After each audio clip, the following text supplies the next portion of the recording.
Well, hey everybody, this is Chris DiFurio with Keys to the Shop. Welcome to another edition of Shift Break.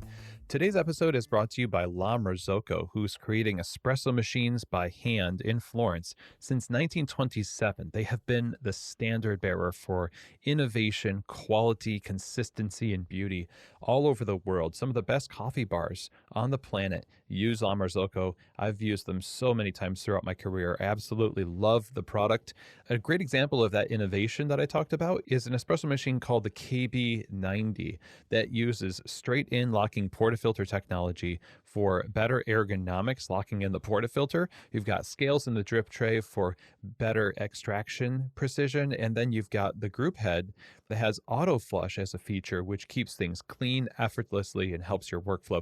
Just one example of many different types of machines and configurations that will fit your coffee shop exactly. Check them out at lamarzocousa.com, but email them for sure. Reach out to them, info@lamarzocousa.com, and talk to their salespeople, and they will get you situated and get you fit with the right espresso machine for you if you're looking to expand your business and really get your coffee shops the best. Then I highly recommend using a La Marzocco espresso machine at the heart of your coffee bar. Check them out again over at lamarzocousa.com. Today's episode is also brought to you by Espressly, who's creating custom branded mobile apps for your coffee shop to help you offer your customers something that's really convenient, something that is, in line with where the market is going right now, where people want mobile options for your coffee bar, but it's also something that's distinctly you. You're not just a dot on a map with Espressly. Once your customer has your app on their phone and they want coffee, boom, they just pull it up and there it is. Your menu, your logo, the feel of your business. It's wonderful. It's a no-risk model with Espressly. There's no setup or development fees. You get a drive-through payment scanner, receipt and label printing capabilities. All of the data is stored in the app, and it integrates with some of the world's best payment processing systems, including Square. So this is a really great option for your coffee shop. I highly recommend you reach out to them and have them get started on your app today. Go check them out at espressly.co. That's espressly.co. Okay, everybody. Well, today I wanted to talk to you a little bit about something that's really kind of been, I will say it's been irritating me. Honestly, it's been irritating me one way because I keep on getting a lot of spam emails about this. And I see people in other areas of business and creators using this, and it's AI. And specifically, we're talking about AI as it relates to content generation with, writing blogs, writing articles, writing descriptions and things like that. So the way things are right now, if you're not aware, is that things like ChatGPT and et cetera, they can basically do your bidding as a digital assistant to create a, say, 1,000-word or 500-word blog about coffee quality and, your dedication to community, et cetera, et cetera. And then you kind of get it within seconds. It's written and you can proofread it and you're like, it's close enough to what I think I'd say. That sounds good. And then you just send it. And the idea is, wow, this will save a lot of time. You are going to get a lot of content out there and it'll attract more people to your brand. And for a coffee shop who, let's face it, your digital footprint as a business is very important, this is very tempting to do. I will say that personally, I will never use this kind of technology to create scripts, questions for my guests, blogs, or writing of any kind, because what I believe is that there is a trust between the consumer and the one who is creating.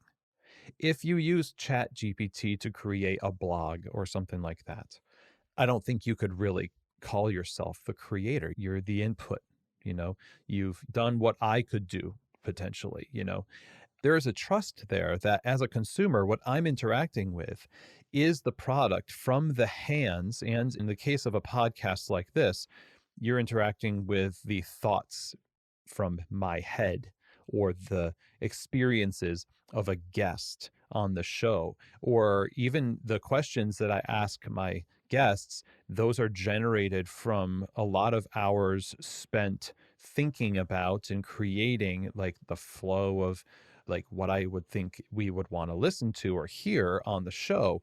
So whether it's a cup of coffee or it's a blog about coffee or it's a podcast about coffee, there is an assumption that what has been labeled as the product of Chris DeFirio or your coffee bar or your trainer or the owner and that kind of thing came from them. And we think we're slick by outsourcing this to ghostwriters or to, people that are writing it for us and then putting our name on it. I'd say that's pretty disingenuous. Now, there's a question that you could ask here, which is this the same as white labeling coffee? And the answer is not necessarily. If you were a white label customer of a roaster and you led people to believe that you roasted that coffee, you would be wrong, right? Well, Chris, isn't it kind of the assumption that people who are using white label services of a roaster are doing so with the hopes that people will assume that this coffee is roasted by them? Maybe, maybe. I would say that that's still wrong. If that's your hope, you think people are going to think that this is your coffee? Not necessarily. This label that is put on your bags of coffee that is white labeled as your brand, even though you don't roast the coffee, is simply there to represent that you have selected this coffee to represent your brand. That's your part to play in that. And for that, you have been rewarded with a label that has your logo on it. You don't get to say much more than that unless you've worked with your roaster to create a special blend. That's what you get to say. If your roaster is somebody who is just taken their house blend that they serve in their own cafes and then relabeled it to say, oh, so and so's blend, you don't get to say that that's a special blend made for us. This is an integrity issue. And when you're stretching the truth for the purpose of marketing and convenience. This whole thing that we had a conversation about with marketing in moral injury with Josh Tarlo of Kiss the Hippo. You will link to that in the show notes. But there is an integrity issue when it comes to these decisions we make to lead people to believe that we are the source for something that we, in fact, are not the source for. AI is just one modern example of this temptation to worship at the throne of efficiency and production versus honoring the relationship and the expectations that people have of us as providers. And so this shift break is just a plea. If you, like me, get a lot of these spam emails to say, are you tired of writing copy for this, that, and the other thing? You just want a computer to do it. And I would say, look, the amount of time and money that you spend investing in content is time spent investing in relationship. And when it comes to things like a newsletter that you would send out to your clients, when it comes to your thoughts on modern issues in coffee that you might have in that newsletter or in a blog or whatever your interaction with your team, like maybe social media posts and that kind of thing, I think it's really important for you to be the actual creator of this content because that's genuinely what people assume is happening there. I can't stand the idea that at some point in the future, I might be reading something, thinking that these are the thoughts of the individual from whom I want to learn, and then realizing that it was just outsourced to AI and that person said, and I approve this message. That's basically it. That's not the same as hearing from the individual, right? I don't like that. And you have my personal guarantee that nothing on this show is generated with artificial intelligence. Thank goodness, because there's some things that it's just like, I don't think AI would ever write that, whether it's as good or silly. I think we need to fight for authenticity when it comes to our communication and stop worshiping at the throne of efficiency, because in that process, I think we'll lose our soul, really. We'll lose our legitimacy. And we're playing around with the really, as independent operators, really this kind of integrity and connection with our customers. This is something that we have above other brands. And we need to maintain that. We need to fight for that in a market where there's so much emphasis on convenience. We need to preserve the art of investment. I think that's what it boils down to. And so, when I started recording this, I thought, this is something I just want to talk about, and I'm not sure where it's going to go.